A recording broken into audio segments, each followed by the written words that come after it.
Al secretario electoral del Juzgado Federal de Rawson, Enrique Kaltenmeyer. ¿Cómo le va? ¿Qué tal, Buenas Pablo? noches. Buenas noches. No sé si me habéis visitado alguna vez acá, Sí, pero sí, ya siempre para esta época, años electorales. Año Nos impar. tocan los años impares, Exactamente. exactamente.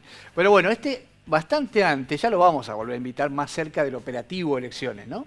Pero es interesante este momento porque ha habido un cambio en la legislación, doctor, que tiene que ver con que no va a haber paso. Las pasos eran el mecanismo al que nos habíamos acostumbrado en la última década, donde todos participábamos de la definición de los candidatos que iban a la elección general por parte de cada partido político. Bárbaro el tema de que no se organiza, o sea, que no se gasta el dinero, que mucha gente no le interesaba y no quería, bien tomado, pero ahora hay que ver cómo se implementa eso, porque cambió el cronograma y además le genera nuevamente el desafío, doctor, y aquí ya lo quiero escuchar a usted, porque ha habido algunas comunicaciones con cada fuerza política, el desafío de ver cómo resuelven puertas adentro cada una de ellas, cómo les comunican a ustedes las alianzas, pero además, sobre todo, el tema de la lista de candidatos, ¿no? ¿Cómo van a ser las internas? Sí, así es. Bueno, en el esquema, en realidad previsto por la legislación, que de las elecciones primarias, hay que recordar que están suspendidas nada más, Suspendidas, no sí, están derogadas, que se implementó en los últimos 15 años, más o menos. Las juntas electorales de las agrupaciones lo único que hacían era la oficialización de las listas de candidatos que se presentaban, el chequeo de los requisitos, y las presentaban a la Justicia Nacional Electoral para que ya las oficializara, eventualmente con los reconocimientos de alianzas, y después ya se encargaba toda la Justicia Nacional Electoral, el Comando Electoral, la Dirección Nacional Electoral, del proceso electoral como una elección general. Esta suspensión lo que hace es volver al escenario previo, donde cada partido en forma interna tenía que definir las candidaturas que iba a presentar, sin ningún tipo de intervención estatal, por tanto, ningún tipo de intervención judicial también, y desarrollar ese proceso en un marco o con un sistema, con un determinado estándar democrático, que es lo que le exige la Constitución Nacional a los partidos políticos como órganos fundamentales del sistema democrático general. ¿Eso significa, doctor, convocatoria interna necesariamente? No, ¿o no necesariamente. Puede ser indirecto. No necesariamente. Las distintas agrupaciones fueron intimadas por el doctor Sastre en el mes de abril.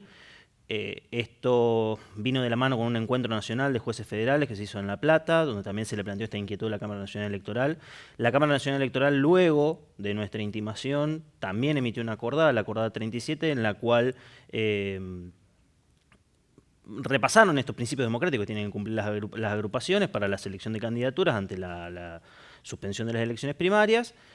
Y en ese marco lo que le requerimos a las agrupaciones fue que nos adelanten o que nos informen qué procedimiento interno iban a adoptar para la selección de candidaturas, teniendo en cuenta que muchas habían descansado en la celebración de las primarias e incluso habían adecuado sus cartas orgánicas a que no existiera la selección de candidaturas en el ámbito interno del partido.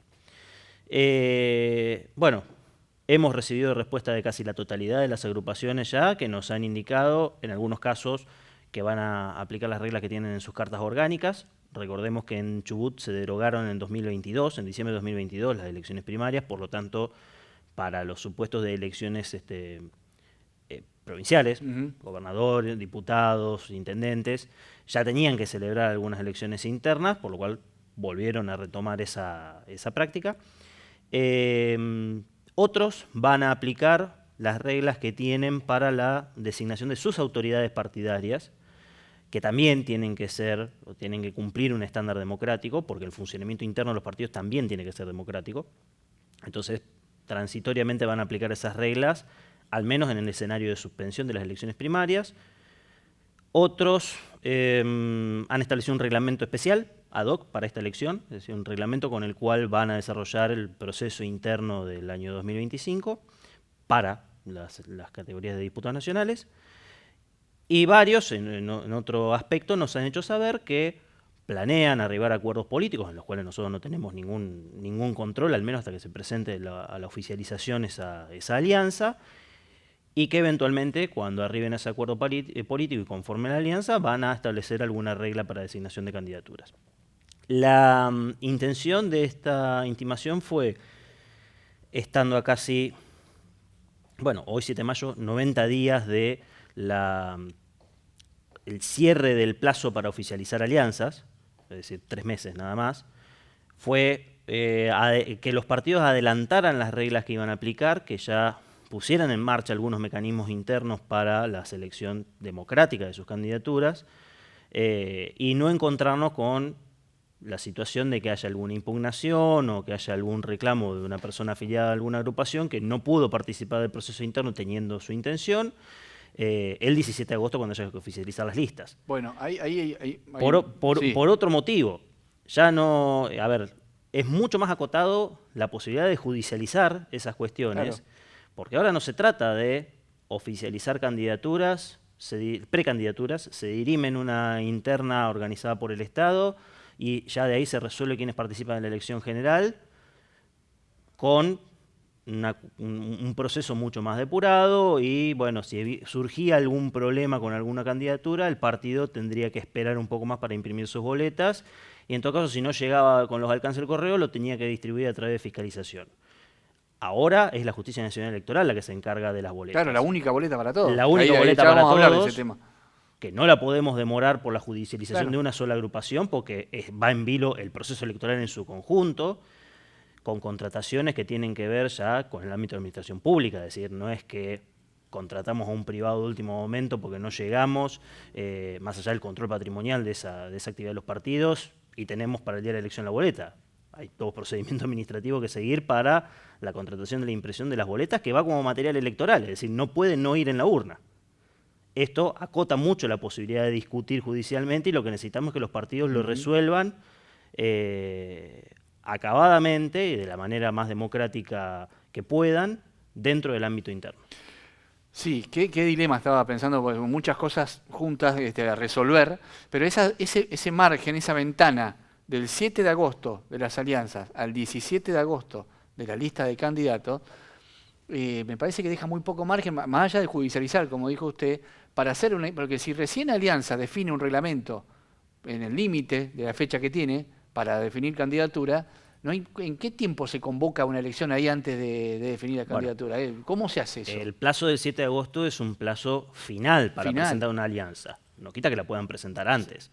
Lo lógico sería, ahora, uno sabe que en este contexto, un cronograma electoral, como mínimo van a ser 30 días, por lo cual deberían presentar, si piensan hacer una elección interna, presentar la alianza con tiempo suficiente como para que la alianza desarrolle su proceso electoral.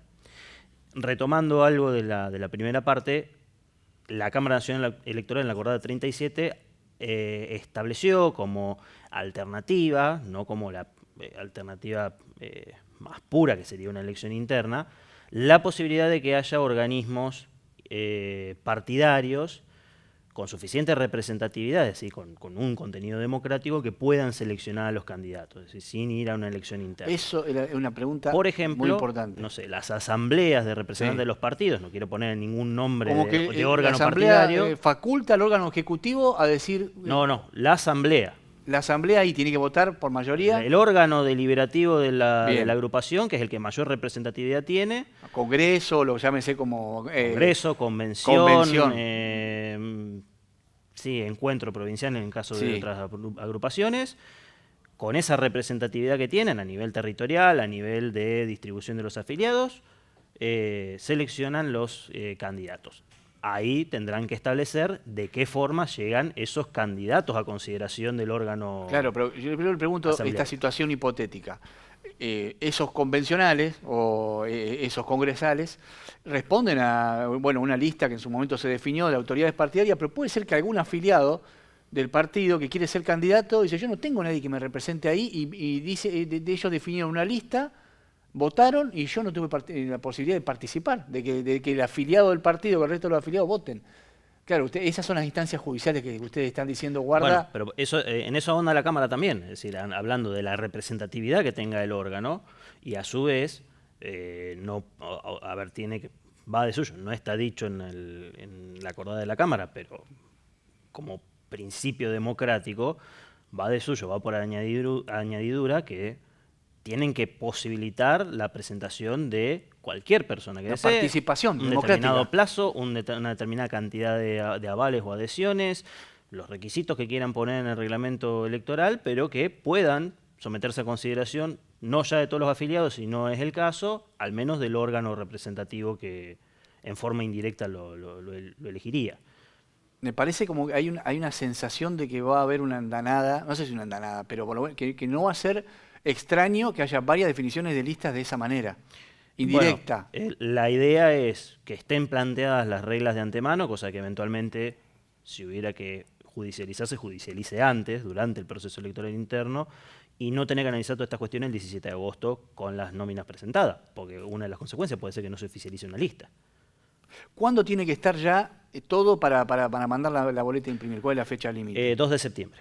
Entre el 17 de agosto y el 1 de agosto, si no recuerdo mal, es el plazo, o el 1 de septiembre, perdón, o el 30 de agosto, es el plazo para la oficialización judicial de las listas, es decir, correcciones que haya que hacer, si hay algún acotado margen de judicialización, resolver eso. Y a principios de septiembre, entre el 2 y el 5, hay que fijar lo que ha establecido la introducción de la boleta única de papel, que es la audiencia de sorteo de la boleta única, en la cual se va a sortear la ubicación de las agrupaciones que estén oficializadas a lo largo del ancho de la boleta. Y luego hay otra audiencia más posterior a ese sorteo que ha encomendado la Cámara Nacional Electoral, esta es más de creación judicial, no legal, que es la audiencia de impresión de boleta, en la cual en el lugar donde se vayan a imprimir las boletas únicas, por ejemplo en el Distrito Chubut, se va a hacer una audiencia donde las agrupaciones van a poder chequear en forma directa y en las condiciones reales de impresión cómo ha quedado la boleta, por si quieren objetar algo en cuanto a colores, ubicación, diseño. Entonces, doctor, porque ahí me mareo con la ley provincial que se votó acá, que tiene que ver con la boleta única que va a tener el Código Electoral Provincial. Pero acá en este caso, no es que hay un número de lista y es por orden, o sea, empieza la lista 2 y sigue. No, es por sorteo. Porque todos me imagino que deben querer aparecer primero que nadie, el primero que aparece. Exactamente. Es el lugar más apetecido. Bueno, y... tenemos la boleta ahí, si la queremos ir mostrando, estamos hablando en el aire de algo que el doctor tuvo la precaución de traer. Ahora lo vamos a enfocar. La Cámara Nacional Electoral oficializó 6 modelos de boleta. El que tengo aquí es el que probablemente utilicemos en la elección. A la mendocina se le dice, ¿no? Exactamente, es el modelo mendocino con las agrupaciones en columnas y, en nuestro caso, una sola hilera de candidaturas, que es la de diputado nacional. Con fotito, o sea, color de la agrupación y fotito los de los colores candidatos. reservados por la agrupación, nombre, logotipo de la agrupación, las fotos de los 2 primeros candidatos. Los 2 primeros titulares. Y, en el caso nuestro, hasta 5 titulares, para los distritos que eligen más cantidad de candidatos, hasta 5 titulares en cada uno de los... ¿Dónde marca la gente cómo vota? Está la casilla. En el caso nuestro, si es este el modelo de boleta que utilizamos, esto va a estar determinado por la cantidad de agrupaciones que presentan lista. Esta es una boleta de 10, en la última tuvimos solo 5. ¿Ese es un tamaño real? Esto es tamaño real. Bien. Chiquita la letra, ella le aviso bueno, a los que son grandes que se lleven los lentes. No, es que en conjunto con la boleta única, y como además no están todos los candidatos en la boleta única, va a haber en los establecimientos y probablemente también en los espacios de votación, en el biombo que van a tener para cubrir el momento en que marquen la boleta, la nómina completa de cada lista, como para que puedan chequear la totalidad de los candidatos. En nuestro caso van a ser 2 titulares y 2 suplentes por agrupación, no va a ser tan extenso y sirve como primera experiencia. Esta primera experiencia piloto es bárbara porque es una sola categoría. Exactamente. Hay que marcar una casilla, nada más. Se va a complicar más para el 2027 porque ahí se va a mezclar varias cuestiones, ¿no? Esta yo la tengo doblada, tenía una de repuesto. Esto es un talón donde van a venir todas las boletas únicas, es decir, esto en el armado del material electoral lo vamos a incluir en la urna dirigido al presidente de la mesa. La boleta se desprende de este talón y se le entrega al ciudadano firmada por el presidente de la mesa, únicamente. No por fiscales, no por otra autoridad, solo el presidente de la mesa, una vez que verificó la identidad, se la entrega al elector. El elector va hasta el espacio de votación, marca la casilla, en nuestro caso es solo una casilla, y en el dorso la boleta tiene las instrucciones de plegado. En este caso, si fuera este el modelo de boleta que vamos a utilizar, es un solo pliegue, se dobla a la mitad por la línea punteada y se introduce a la urna. ¿Qué sería un voto nulo en estos casos? Por ejemplo, Dos marcar... casillas. Más de una casilla. Exactamente. Aquí es sencillo. Voto en Si blanco. se te rompe una parte de la boleta, eso no. No debería, porque la manipulación verdad va a ser en el instante de ahí. Están previstas boletas de contingencia, cuyo uso va a tener que ser cuidadoso porque al no existir más los sobres, tiene que coincidir la cantidad de electores con la cantidad de boletas en el interior de la urna. Y si bien obviamente la urna no está, la boleta, perdón, no está identificada, este talón sí va a tener un código de barras y demás para una cuestión de trazabilidad y de oficialidad de la boleta. La boleta tiene solo el distrito, la sección, el circuito y el número de mesa. Es decir, cada mesa va a tener su talonario de boletas. Además, lo distinto es que va a haber box, ¿no? Va a ser más. Exactamente. El famoso cuarto oscuro ese tan grande ya no tiene sentido. La ley prevé hasta 3 espacios de votación por mesa y la acordada de la Cámara, que ha implementado la acordada 40, recomienda hasta 2 espacios de votación. Es decir, se puede dar el caso de que probablemente la mesa funciona dentro del aula y en otra parte del aula haya 2 cabinas donde estén votando 2 personas en forma simultánea. Es decir, se chequea la identidad, se le entrega la boleta, mientras uno está marcando, el otro viene ya.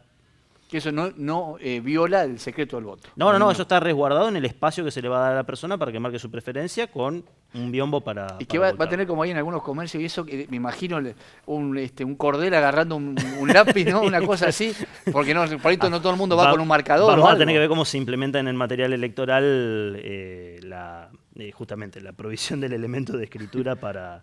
No, además por otra para cuestión. Que no se lo lleven, lamentablemente. Ahora no recuerdo el gramaje, creo que son 70 gramos el papel, 60 o 70 gramos, más parecido a una boleta tradicional, con lo cual hay que cuidar el elemento de escritura para que no sea, no traspase hacia el otro lado. No sé. ¿Qué va a pasar, doctor, con las categorías provinciales? Bueno, esto es todo diálogo que hemos tenido con la Secretaría Electoral Permanente. En principio se iría en simultáneo. No hay ninguna definición oficial todavía, es decir, que permita ya instrumentarlo formalmente. Entiendo por una cuestión muy básica que todavía no está el decreto de convocatoria del Poder Ejecutivo. Que es, en simultáneo quiere decir que hay 2 urnas y 2 sobres. Ahí sí vamos a tener esa circunstancia. Tiene que haber 2 urnas, porque la ley de implementación de la boleta única de papel establece que las categorías provinciales no pueden ir adheridas a la nacional, por lo cual va a haber una urna para esta boleta única nacional, otra urna para las categorías provinciales y tenemos la enmienda constitucional, pero en Trelew, en Esquel y en Sarmiento hay elecciones de otra categoría, representante popular del Consejo de la Magistratura o concejales.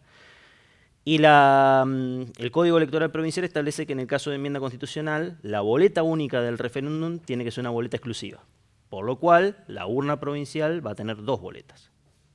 En Trelew, en Esquel y en Sarmiento. O sea que esto no tenía ese dato. Estamos hablando que no está casi seguro, me lo dice usted, no está oficializado. Sí, o sea, no está oficializado porque tampoco no hay un decreto de convocatoria del Ejecutivo Nacional con el cual provincia le puede requerir la simultaneidad. Entonces va a haber una mesa. ¿Va a tener 3 urnas o 2 urnas? No, en ese caso, 2 urnas. 2 urnas y es muy probable que tengamos un solo espacio de votación, es decir, una sola persona a la vez. Porque un solo presidente de mesa. Sí, eso sí. Para eso la sí. urna nacional, la urna sí. provincial.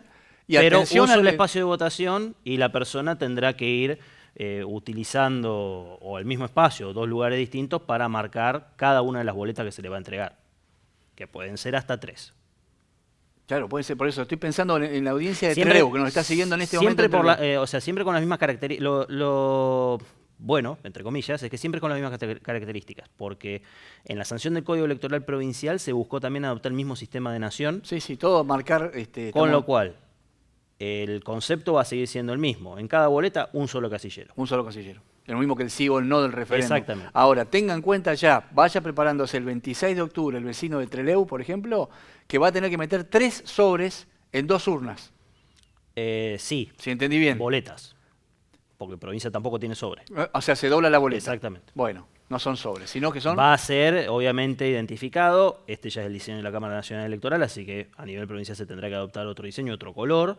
En general, como sucede en Santa Fe, que Santa Fe vota con boleta única, una por categoría. Es decir, ellos de mínima tienen por elección 4 boletas en el mismo acto: gobernador, la legislatura, intendente y concejales, lo tienen diferenciado por colores, y la urna tiene 3 divisiones, 4 espacios. Entonces hay que introducir, no sé, la amarilla en la ranura amarilla, la verde en la ranura verde. Bueno, claro. Digo, no es descabellado. No, acá no estamos acostumbrados. Esto de votar en distintas... El sistema de boleta única trae este tipo de mecánica que es diferente a Y uno pensaba, igual va a ser más ágil el escrutinio, pero ya el hecho de mezclar con esas categorías provinciales lo demora un poquito a la hora de la contabilidad. Sí, y probablemente durante la emisión del voto, porque mucha gente se va a encontrar con esto en el cuarto oscuro, y bueno, por ahí va a tener que ser asistida o asesorada en ese momento. Bueno, doctor, por hoy mucha información ya.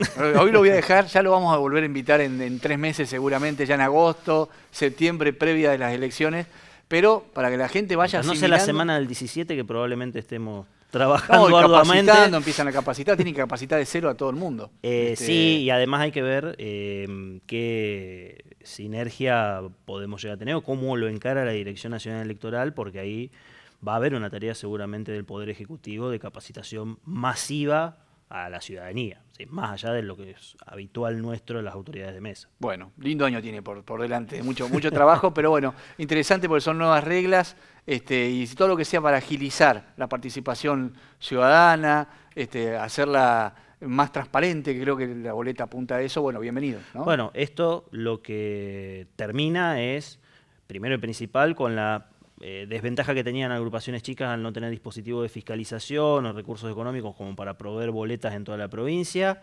Van a estar ineludiblemente en la boleta que va a tener cada persona. O sea, las agrupaciones que por ahí no podían reponer el día de la elección o que no alcanzaban a llevarla con el material electoral, lo tienen garantizado a partir de ahora. Y se acaban algunas estratagemas que había, como romper el numerito de la boleta, cambiar las boletas de las pasos. Voto cadena, toda esta voto historia. Cadena y demás. Bien. Doctor, gracias por la claridad. Y bueno, como dice, ya está hecho el compromiso para una próxima visita para seguir desarrollando todo esto. Gracias por haber venido.